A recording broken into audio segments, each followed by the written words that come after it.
Today I'm going to show you how to make these delicious Rocky Road using leftover Christmas chocolate, but if you don't have any leftover Christmas chocolate, that's fine, you can use whatever chocolate you've got available. I'm going to put the quantities in the description, but alongside your chocolate you're going to need some marshmallows, butter, biscuits, golden syrup and some milk or dark chocolate, and you'll also need an 8 by 8 inch square tin, a large mixing bowl, a saucepan, frying pan or microwave and some spatulas as well. Before we get started, I just wanted to wish you all a happy new year and a great Christmas if you celebrate it. A big thank you to everyone that supported me through 2022, and I've got a video coming up on Saturday talking about my plans for 2023. So let's get back to the Rocky Road, shall we?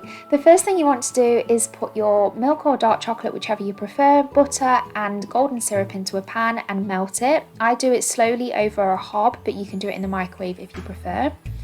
Leave that to cool a little bit, and whilst it's cooling you can add in your broken biscuits, mini marshmallows and whatever chocolate you have available. I've kind of gone for a mix of all different Christmas chocolate, Ferrero Rochers, Celebrations, Heroes, just anything you have, but if you don't have these you can use any type of chocolate you like. Just something kind of chunky or that will hold its shape a little bit and not completely melt. Once I've got everything in the bowl, I just like to mix it a little bit to distribute everything, and then I pour in my melted chocolate.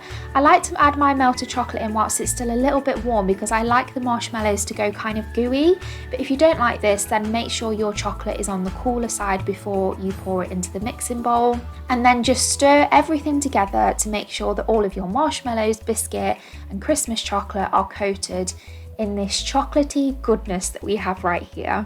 Then you want to pop it in your tin and spread it out towards the edges using a spatula or palette knife. Just try to make it as even as you can. And for the topping, people use different things and you can really use whatever you want. Some people like to melt some more chocolate and pour it on top so there's a nice smooth shiny top. I decided to just add some more Christmas chocolate, so I went for some more Celebrations and Heroes, and then to add a little bit of crunch I chopped up some crunchies and poured them on top. Once you're happy with the topping, you can pop it in the fridge for a good few hours to set. And once it's set, you can take it out the fridge, take it out the tin, chop it up, then it is finally time to taste these, which is what we've all been waiting for. I really hope you've enjoyed this video. If you have, please don't forget to like and subscribe, and I will see you next week for another recipe. Thanks for watching, bye!